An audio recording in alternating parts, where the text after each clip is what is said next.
उसके जीवन में 4 रानियां थीं। ये 4 रानियां उसके जीवन के 4 पहलुओं का प्रतीक थीं। पहली रानी सौंदर्य और ऐश्वर्य की रानी। वो सबसे सुंदर, सबसे सजी संवरी, राजा उसकी सबसे ज्यादा परवाह करता। वो थी राजा का धन और भोगविलास। दूसरी रानी सम्मान और प्रतिष्ठा की रानी। राजा उसे सार्वजनिक समारोहों में साथ रखता, लोग उसकी प्रशंसा करते और राजा को गर्व होता। वो थी राजा की सामाजिक प्रतिष्ठा और नाम। तीसरी रानी चालाक और चतुर रानी। वह हमेशा राजा को सलाह देती, राजनीति में मदद करती, लेकिन जब राजा पर संकट आता वह सबसे पहले अलग हो जाती। वो थी राजा की राजनीति, सत्ता और बुद्धि। चौथी रानी शांत, चुप और उपेक्षित रानी। वह सदैव राजा से दूर रहती, राजा उसे कभी समय नहीं देता।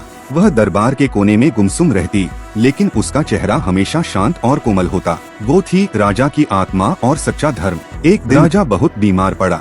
वैद्य बोले अब जीवन का अंत निकट है। राजा घबरा गया। उसने पहली रानी से पूछा, क्या तुम मेरे साथ चलोगी मृत्यु के पार? पहली रानी हंसी और बोली, क्या पागलपन है, मैं तो तेरी मौत के बाद किसी और की हो जाऊंगी। वो चुप हो गया। दूसरी रानी से पूछा, क्या तुम साथ चलोगी? वो बोली, नहीं, मैं तो सिर्फ इस दुनिया तक साथ हूँ, फिर मेरी कोई पहचान नहीं होगी। राजा और भी दुखी हुआ। तीसरी से पूछा, तुम तो समझदार हो, क्या तुम चलोगी? वो बोली, मैं तुम्हारे शमशान तक चल सकती हूँ, लेकिन उसके बाद नहीं। राजा टूट गया।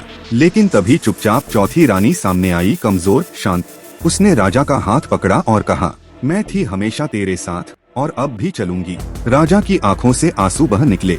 असल में राजा के पहली 3 बीवियां के रूप में यहाँ धन, प्रतिष्ठा और बुद्धि को दर्शाया गया है, जो जीवन काल तक सीमित रहता है। पर चौथी बीवी यानी आत्मा जीवन के बाद भी साथ निभाता है।